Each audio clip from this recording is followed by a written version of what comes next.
Okay, so here are the rails, and here is our show. Completely off. Completely gone today. What in the world? Derailed.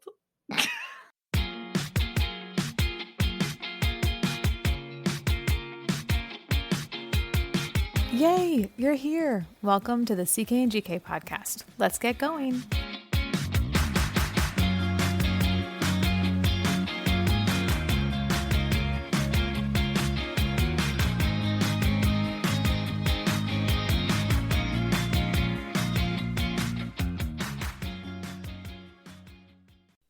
Sunday, Monday, Tuesday! Almost had an expletive come out of my mouth. I didn't tell her that we were recording. I just started talking. Not tell me this. That's got to be the new opener. Like we're recording. Oh, she already said Tuesday. Oh my gosh, it's so funny that you would say that. Somebody was listening to one of our past episodes, and we had that cold open that was like, oh, I didn't know we were still recording. I didn't know. And he just texted me, I didn't know. That's one of my favorite bloopers. We have a few, but that's one of the best ones, I think. I love that one. All right, everyone, we're so glad you're here. Today I'm feeling a little spicy, so we are sharing some of the ways that Disney movies are much like us over here at the CK and GK production team. Fact adjacent? Love it. I think our next sticker iteration should say fact adjacent at the bottom. It needs to. Stick around and find out just how dark The Little Mermaid is, because it is so much darker than 1989 Walt Disney Productions have you believing. Oh. Super dark. Well, speaking of Disney, Caitlin's new nickname is Peter Pan because she's my happy thought. Stop it. That was so cute. I might actually cry over. Oh, don't. I just Googled Really Disney pickup lines. Oh, stop.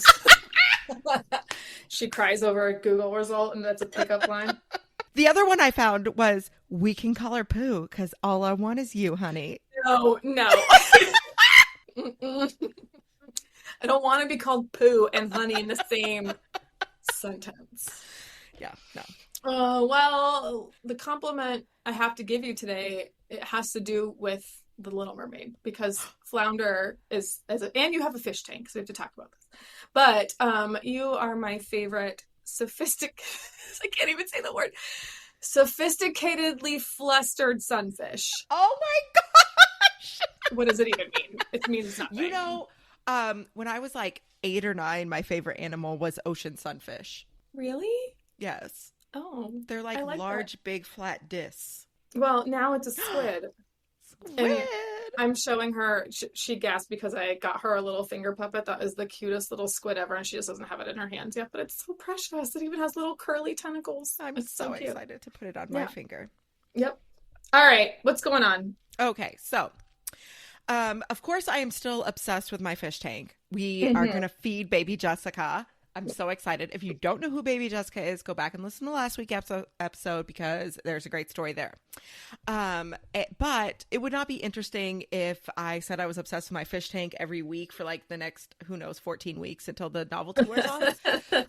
So I am instead obsessed with bead bracelet trading at concerts. Explain. Okay. So it's like a Taylor Swift phenomenon. People make bead bracelets and then trade them at the show. Okay. I am not a Swiftie. I do not know these things. Well, I didn't know this either until Abigail went, right? And there's all different color patterns, or you like match it to the album cover, or you put the names of songs or whatever, and you bring the bead bracelets and you trade with other fans. Is this like the letter beads or like the pony beads that we all know and love? Okay. Yes. And it's also these things called clay discs. They're like flat beads. Yeah. Okay. So we are going to a concert this weekend, and Abby said, let's make bead bracelets.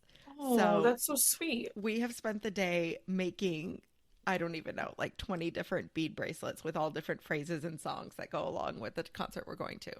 I love that. How cute. Yeah. Okay, we might be the only people who bring bracelets, though, yeah, because I was not Taylor Swift. It's not. Yeah, it's not a... So it might just be giving bead bracelets to people. Or you might have to just like throw them out in the air and see what happens, because I don't know how people are going to take them if it's not a thing at this, right? Okay, well, mine is not the Merriam-Webster Instagram account, just slowly becoming my absolute favorite. Wait, what? Instagram account. I'm not even kidding. Go look up the... Sorry. Listen. Sorry. I just had a nerd stuck in my throat. If this is what it means to be a word nerd, I'm all about it. So, at Merriam-Webster on Instagram. No, you can't even say this out loud. You can't. They're getting hilarious. So, it's like, you know how there's just some accounts that are just fun? Like, it's just a funny account. If you're not following Cinnabon on Twitter, you should, because it'll be like, who likes Cinnabons? That's the tweet. Like, the whole... Or it's like, do you like frosting? Or follow this and I'll like it back. And it's like the stupidest stuff. And it's all like grammatically incorrect and lowercase, and it's hysterical, right? I don't know why it's funny, but it is. The National Parks Twitter account is also very funny, right? Merriam-Webster, whoever is running their social needs a raise, because this is getting so Mr. good. Webster, clearly. And his wife, Miriam. I don't know. Right. So this account, the one that cracked me up the other day is they defined, I think the word is grolix. Okay. This is a noun. It is a series of typographical symbols like a money sign and then a pound sign and an exclamation point. And when you see them, you use those as a replacement for swear word. Yes. Right. So it gives you the definition, but then there's more to it. So this particular post says, congratulations. And it's time we had a little talk about your use of expletive infixation. An expletive infixation is the linguistic term for profanity inserted into a word for emphasis. Okay. So like, when you say fan bleeping tastic, right? That's what we're talking about here. And it goes on, and why do we say fan bleeping tastic, but not fantastic bleeping tick, right? Why do we put the bleep where it goes? Mm-hmm. It goes on to explain it. I'm not going to bore you with all of it now, but here's the end of it. Okay, what about unbelievable, where the emphasis, it has to do with where you put the emphasis on the syllable, is basically the difference, I see. There's some science to swearing. Yes. So if you say unbleeping believable, that follows a normal pattern, but you can also say unbleeping believable, and it still works, right? So then the line after that is either works, listen to your heart. This is coming from Merriam-Webster. It says, why do you know this? These rules were never explicitly taught to you. You learned them as you learned language. And it's like, your sub-bleeping conscious is a powerful thing. Hilarious. Try inserting an expletive in the following words. And then it says, no need to respond with your answers. We're a family-friendly dictionary over here. Abso-bleeping-lutely. Then it gives you hypocritical, Minnesota, and avocado. Avo freaking cado. Like Minna flipping soda. It's so funny to me that this is what they're doing, but it's not the first time I've seen them doing this. So now the Merriam-Webster Instagram account is hilarious. A must follow. This particular post, it was posted 6 days ago. As of right now, it already has 60,000. I had a friend in college who was from Pasadena, Texas. And at Texas A&M, there's a traditional way to introduce yourself. Okay. You say where you're from, you say your major, you say your year that you're graduating. And she would always say, Pasadena, Texas. Oh, no. Always. No. You want to talk about nerds? No. Shout out to Laura from Pasadena, Texas. I can't with you, Laura. You are precious, but no. Mm-mm. One of their tweets is, Cleopatra lived closer in time to yeet being in the dictionary than to the construction of the Great Pyramid of Giza. So just this is what they're doing. It's hysterical. But whoever is doing it is a genius. And who is buying dictionaries anymore?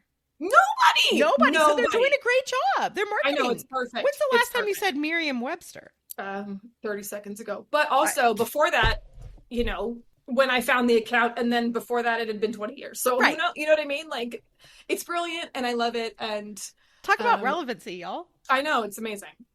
So that's my obsession. Love it. Yeah. Okay. So as everyone knows, this is my favorite part of the show.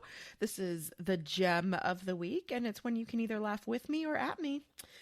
This week it's both, because you get to laugh with me that my child said something funny, and at me that this is my kid. My 4-year-old son says to me this morning, you know what we should do tonight? And I figured he was going to say, play that Shark Attack board game that we found when we cleaned out the garage. Oh, geez. He says, we should have zombie night and pretend to eat brains. Oh, okay. Because I am the mom that I am. I said, oh, that sounds great. Let's do it. I'm not quite sure how we pretend to eat brains or what zombie night entails, but at some point this evening, he's going to look at me and say, are we doing zombie night? So you needed like what are those snowballs? The pink snowballs. Oh, yeah. To get those, and those are brains. That'd be good. Because Jell-O is just going to be gross. Oh, yeah. Ew. The other one that we used to do is when I was a psychology student, but also when I was a TA, an orange kind of looks like that on the inside. It has all that webbing and stuff. Yeah. So the top of the orange, like the part that's underneath the pith, looks like a brain. You could do that. Orange. But and I like the snowballs better. Yeah, I mean, if I'm giving the choice of snowball or orange. Yeah, I know which one I'm taking for sure. Well, my child has definitely come into his own. We buy those, drumstick, like the traditional ice cream. Oh, yeah. They have all different sizes. In case you weren't aware, dear listener, friend, they have the traditional drumstick, but they have a mini, like a baby one that's like the size of your thumb. Oh, those are so great. And there's an in-betweener, and it's called a little drum. Aww. And so, it's like a tween. I know. Yeah. Yeah. It's a good size for a 5, 6, 7-year-old child. It's also a good size for his mother when she's had one ice cream and it's not enough, so we just go with it. But the thing that is interesting about them is the way that they're wrapped, right? They have like that paper on them that's like a cone. Yes. So you have to peel it. It's like when you have to be cautious about when you're opening up the can of biscuits. Like if you peel it, it'll pop open. Well, that's kind of how the little drum is. You peel it and then you like the wrapper comes off. Well, I'm watching him peel this thing, and he's throwing the peel of this little drum on the floor of my house, like just dropping it on the floor. Like you're walking down the street peeling an orange in the park, and you just leave the peels on the ground because they're gonna decompose or whatever. No, that's what he's doing. He's just leaving pieces of paper on my floor that are covered in ice cream. So like if they're chocolate sauce. Right. So if it's turned over, it's going to leave an ice cream like sticker on my floor. I was so annoyed, and I looked at him and I was like, okay, just a thought, Sam. What if, and I'm just thinking, what if you did that opening of the ice cream over the garbage can? Just a thought. And he goes, nah, doing that's for idiots, and I'm not an idiot. Excuse me? Doing that is for idiots? A real idiot is going to leave that ice cream wrapper. Yeah. Right. The one who leaves the ice cream wrapper on the floor in front of his mother is the real idiot. Let me tell you what. And he just looks at me and he's like, I'm going to pick it up. And I was like, yeah, absolutely. There's no question in my mind that you're going to pick this up. I know you're going to pick it up. I was just thinking maybe you wouldn't have. Right. Or I thought you could make it easier on everyone and just go put your foot on the pedal of the trash can and then just peel a wrapper off and dump it down. Like, no big deal. Doing that is for idiots, and I'm not an idiot. You know, my uncle taught us when we were very young that sharing is for sissies. So the Shannon method is sharing is for sissies. Maybe the Kindred method is trash cans are for idiots. Sharing is for sissies. We could have a whole conversation about sharing for parents that I have very strong feelings about sharing as the eldest of 5 children, but that is a whole other conversation for another time. We'll be right back after this promo from our friends at TV Trivia Pod. Sup, everyone? Brian here, host of the TV and Movie Trivia Podcast. It's a trivia-style podcast focusing on TV and movies. Listen in for questions like, what's the name of Michael Scott's screenplay? What do you say to view the Marauders map? What are Tony Stark's last words to Thanos in Avengers Endgame? And where does Ron Burgundy say he is when he calls the news station sobbing from a phone booth? I've covered The Office, Harry Potter, Marvel, Will Ferrell movies, Lord of the Rings, and more, with even more on the way. So play along to the TV and Movie Trivia Podcast anywhere you get podcasts, and stay tuned for more trivia. All right, so let's talk about what the Disney movies did not tell you. Let's talk about what they got wrong. Okay, I have one story. So you tell me when it's my turn, because I know you have way more than one. Oh, I have so many because I love this stuff. But I'm just going to say, everyone knows the story, especially people our generation, knows the story of Pocahontas, the movie, which sometimes the music just cannot come out of my head. But in the movie, Pocahontas, the daughter of the Algonquin chief, falls in love with John Smith, who's an English colonist. That's not how it went down, folks. In reality, Pocahontas was 11 years old. She's captured. She's married off to John Rolfe. She moves to England. And by moves, she's forcibly taken to England. She dies at age 21, most likely of tuberculosis. It's a whole sad thing. So we thought that we would share some of these other truths that go into these Disney movies, these historical inaccuracies, for all the times that your kids ask you questions about what really happened in the movie. Some of these facts just might get you some peace and quiet when you tell them to your kid and they actually are like, oh, and they have to think about it. So maybe they'll be curious about it on their own. Maybe that's wishful thinking. Who knows? Are there any spoilers on this? Maybe. Seeing as how the newest movie is like 10 years old, I think it's okay. No, I would think we're okay. Yeah. But I'm going to put this out there. This is a fair warning to everyone who's listening. If you have kids in the car, they might not like this episode. Putting that out there. This is also not the, ooh, that didn't age well episode. Right. This is not the the lack of consent in Snow White or Sleeping Beauty. This is not the disgusting and horrifying blatant racism in Peter Pan or the Aristocats. This is a historical discussion. Right. This is by no means a complete. If y'all like this episode, I have so much more, and we can do a part 2. Okay, cool. But I'm going to start with, because I've heard nothing but good things about this live action Little Mermaid, I have to start with the Little Mermaid. Okay, but I'm talking about the 1989 version, the redhead princess that I adore and love, and who has purple shells and is animated, and there's probably something inappropriate on the cover. Okay, so and it might be on a VHS cover in my garage. in your garage, I wasn't ready to get rid of. Yes. Okay, so gadgets and gizmos aplenty, right? I just triggered an earworm for a lot of people. Okay, not so much. All right. This story is written by Hans Christian Andersen, and Ariel, the one that we know and love, is actually unnamed throughout the original text. So that name is not something that Hans Christian Andersen uses. Oh. She actually is the youngest of, I believe it's 5 sisters. Okay. Instead of 7, named after the 7 seas, which is why they all have it. That's what they're named after, the 7 seas. Yeah, oh my gosh, I was today years old. Yeah, they're all supposed to represent each of the 7 seas, just so you know. Like, the other sisters have all the sisters have a garden that they nurture in their space. And all the sisters have little trinkets from the surface. Ariel hates them. She doesn't actually have them in her garden. Wait, what? Yeah, Ariel hates the trinkets. She only has some little red flowers and a statue. That's Is it. there no Scuttle in the original? There's no Scuttle. It's not the same thing. Okay, keep going. Well, in the movie, we know that King Triton is not a fan of his daughters going to the surface. They're banned from going there. Right. In Hans Christian Andersen's story, no, they're not banned. Humans! Right. Yeah. Sorry. Yes. I'm sorry. In Hans Christian Andersen's story, at age 15, all mermaids go to the surface. All of them. Oh, for like a Rumspringa? Exactly. That's exactly what it is. I'm so glad you said the word because I can't say it.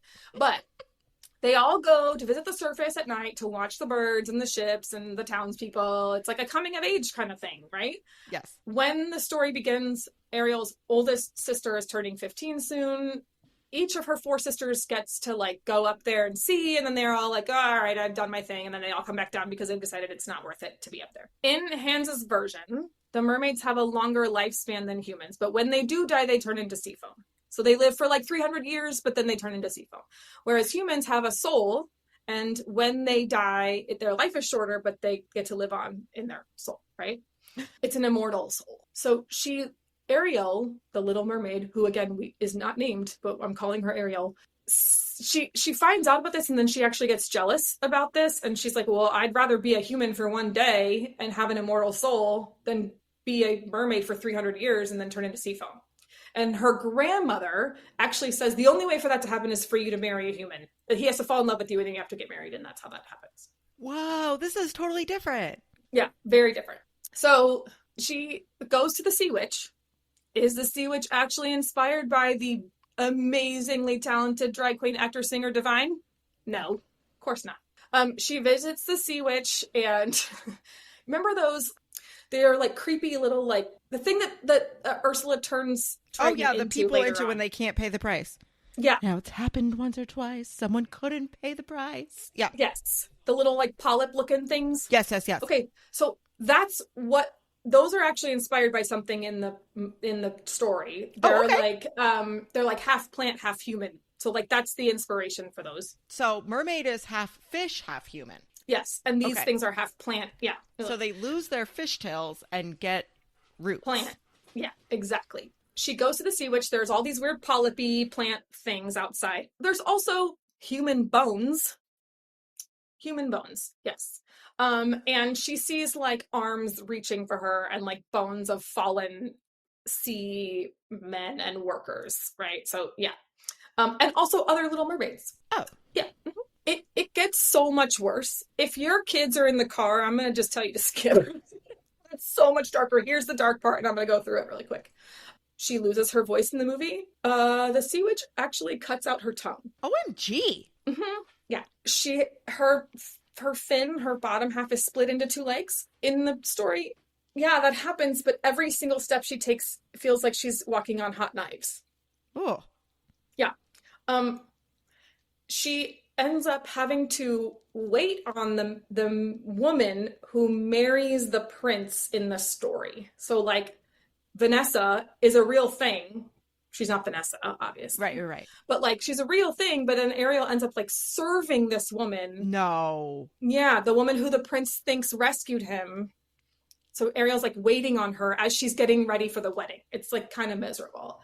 And then like her sisters do some sacrificing of their hair to try and keep Ariel from like dying or whatever. And then she gets like they give her a dagger and they say she's supposed to kill the prince, but she doesn't. So then she gets turned into an air spirit for doing a good deed so that she can one day maybe regain her soul or something. It's just like, what? It is so much darker than you think. It's so much darker. Wouldn't you like to be in the boardroom when someone pitched this as a Disney movie? Right? Like, let's change this to this. Here's what we got. It says feels like walking on knives. I'm thinking we just send her up to the surface and wrap her in a sail. It says that she's going to have her voice be carried in a shell now, but it did say that basically the tongue was like a necklace. So I think that we've got it. Fixed it here. Yeah. It's fixed. Oh my gosh. She hates objects from the human world. Instead, she's going to comb her hair with a fork.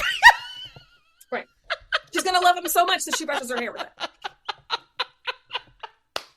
Like, what? So anyway, it's so dark. The real story is, and I'm attaching I found a BuzzFeed article that lists like all the things, and I've read this story by Hans Christian Andersen before, but I found a nice summary of it. I'm going to attach it to the blog post for this episode, but you have to see it. It's great. Let's talk about another dark story. Ready? Okay. Hercules. Y'all, I watched Hercules with my child like just a week or so ago. The soundtrack to the Disney Hercules is banging, and no one will ever change my mind about that. Ever. I can go the distance. That's not even the best one. I mean, won't the say fates. I'm in love. The fates are so good. Like, but anyway, it's so good. Hercules is a figure of mythology, so he's not a historical figure necessarily. However, well, neither was the Little Mermaid. That book is technically considered a historical document, as are the historical sources that were important in ancient Greece. So we're gonna go with it that way. Cool, like it. In the movie, Hera and Zeus have fathered and parented, birthed Hercules. And then he goes down to earth, and that's why he drinks a potion. That's why he's a demigod or whatever. No, that's not how this goes down. If you know your Greek and Roman mythology, you know that the gods were promiscuous. Yes. Mm-hmm. Yeah. Think about the Percy Jackson books. Like to sow their oats, we'll say. So Hercules' mom is a woman named Alcmene, I think her name, or Alcmene. I forget how to say it. It doesn't matter. She's a human. That's why Hera hates him. Hera hates him because her husband cheated on her with a human. So Hera hates Hercules. The snakes in the movie that Hercules kills, those are snakes that were sent by Hera. She tried to kill him. That's what happens. And then there's more. There's a lot of drama.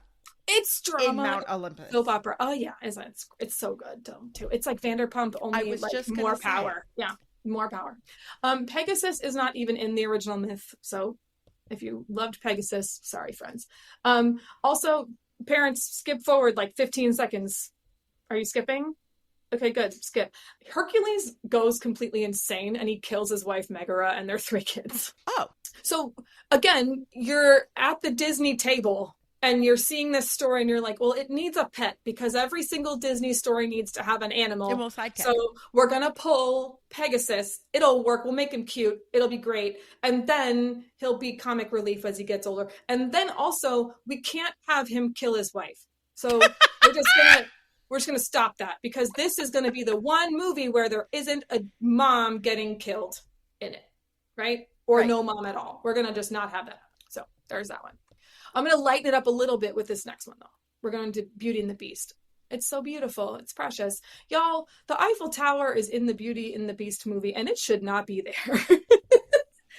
The Eiffel Tower shows up in the palace when all of the silverware are making the big spectacle at the Be Our Guest song. Okay. So, like the plates and the flatware. They're doing entertaining. They're doing entertaining, and they turn into the Eiffel Tower.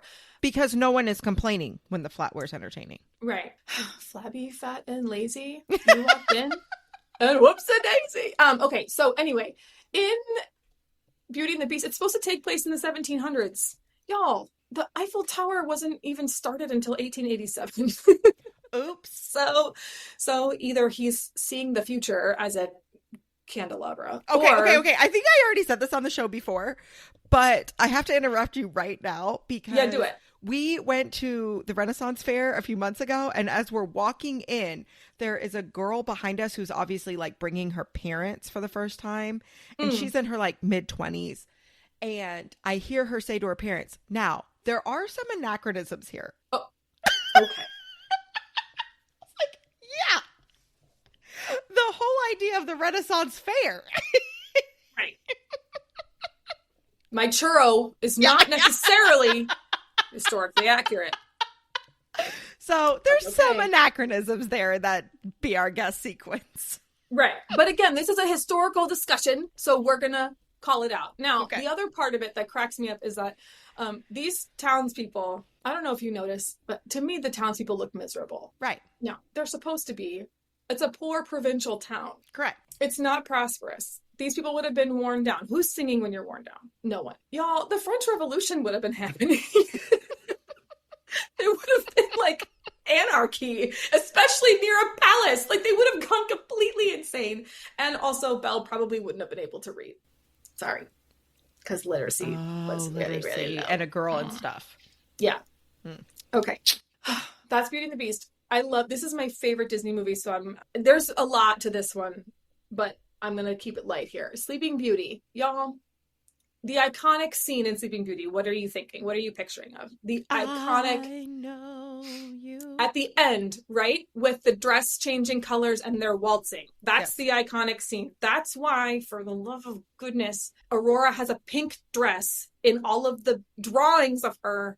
But in the movie, she wears a blue dress, and I will die on this hill. The blue dress looks better. Anyway, the scene of them waltzing, it wouldn't have happened. You didn't waltz because the movie is supposed to take place in the 14th century. And they actually say that in the movie, that it takes place in the 14th century. It's like 1300s or whatever.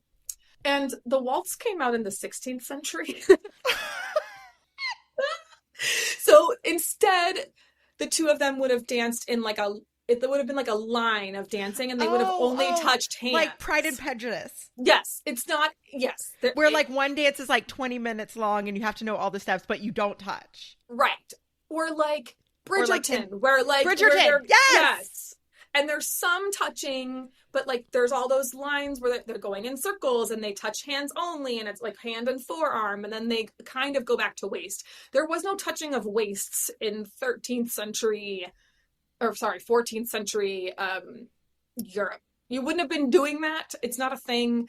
It would have been really risque, actually. Whoa. Mm-hmm. Yeah, no hands on the waist, only hand touching. This one kills me because I love this movie. How could you not love The Princess and the Frog? It's so amazing. I love this movie. And who doesn't love beignets? Not this person. I love them. So good. The movie is about Tiana wanting to own a restaurant in New Orleans. Yes? Yes. During Jim Crow segregation. It's Jim Crow segregation is not funny. However, the concept of this is just beyond any concept of reality. The idea that a woman, let alone a Black woman, would have been able to own her own restaurant without a man co-signing, and with the color of her skin being what it was, is completely laughable. Y'all, that would have been impossible. And interracial marriage was not allowed. I just banged my microphone because I'm so heated about this.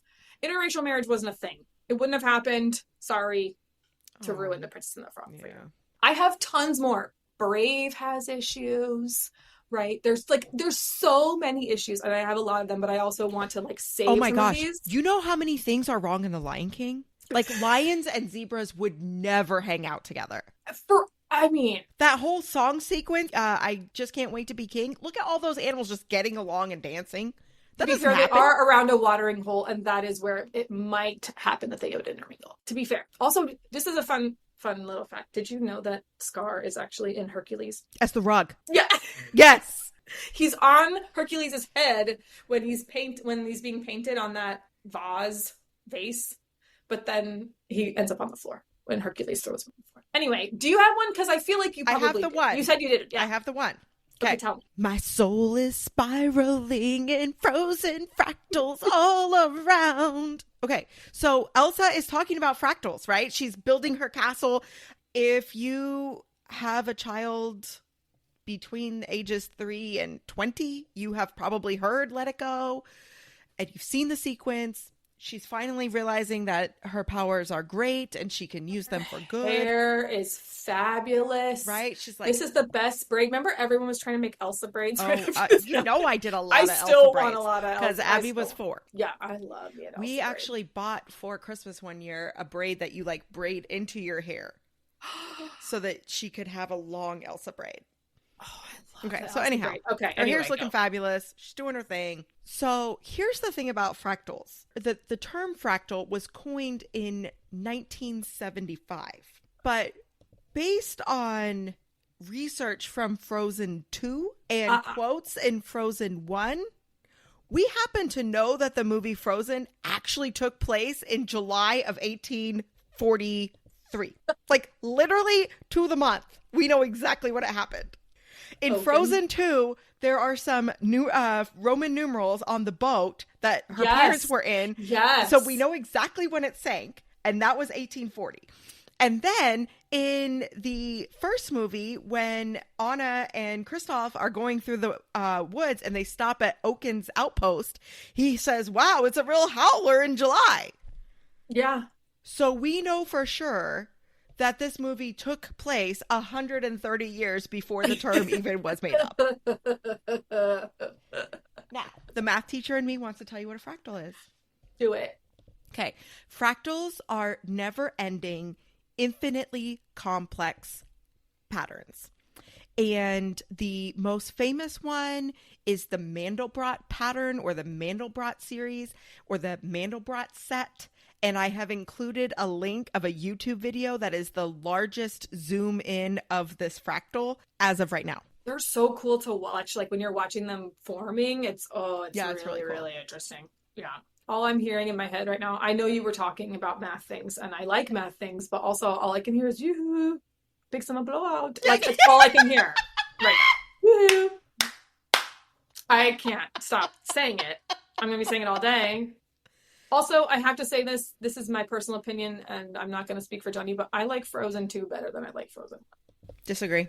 Frozen 2 is so good. Although the music in Frozen 2 better than the music in Frozen 1.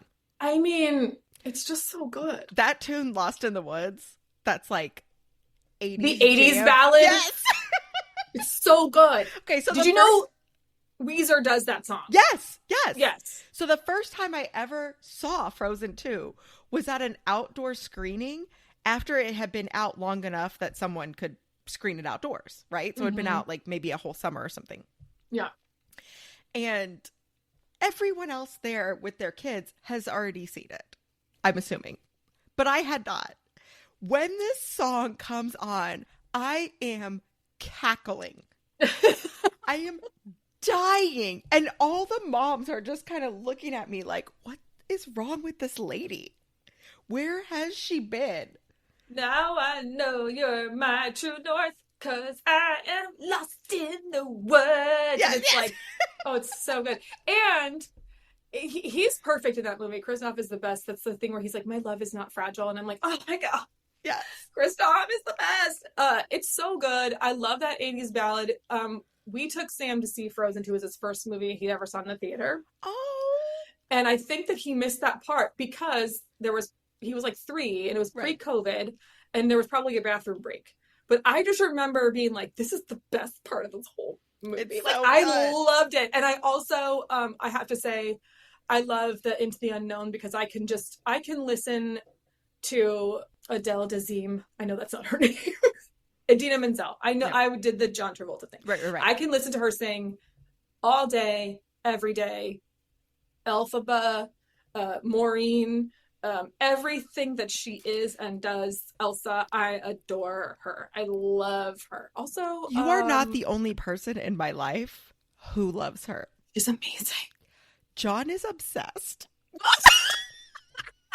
That's not what I was expecting you to say. He went through a whole Wicked phase where he was It's just so good. defying gravity on repeat. Oh, that's too much. It's too much. But I love it. Oh, it's such a And, good- you know, in his defense, like, he was a pro musician for a while and, like, sang. So I give him credit that, like, he's appreciating the art form. But Right, it is funny. a musician and people who are into musicals are not the same thing. Like they're Right. two very different genres, especially he played since like rock and his roll. favorite band is like Aerosmith. Like, come on. Oh, Like, Metallica. oh, sorry, my bad. I messed that Metallica. up. Aerosmith is in my head because I don't know that I could marry someone who has Steven Tyler's face on his bicep. We love you, John. If you're listening, I adore you. I think you're a wonderful human. I just need I need to laugh. Of course. Of course. Oh my gosh. Meanwhile, my husband's like, musicals? Who sings? Why are we doing that? And I'm like, never mind, you don't appreciate it.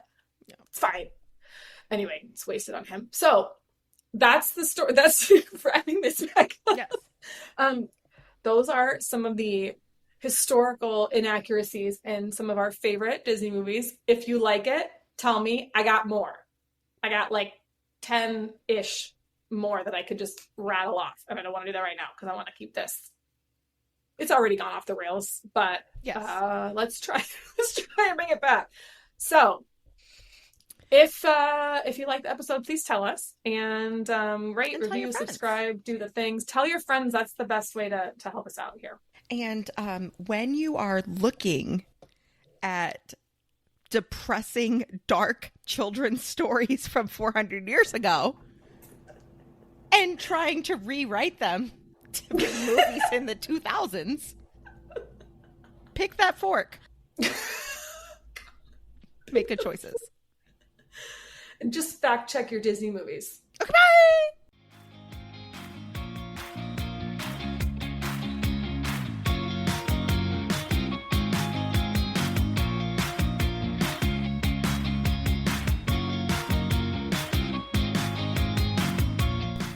Hey friends, thanks for listening to the CK and GK podcast. Find us at CK and GK podcast on Instagram and Twitter, and rate, review, and subscribe on Apple Podcasts, Spotify, Good Pods, or anywhere else that you pod. See you next time.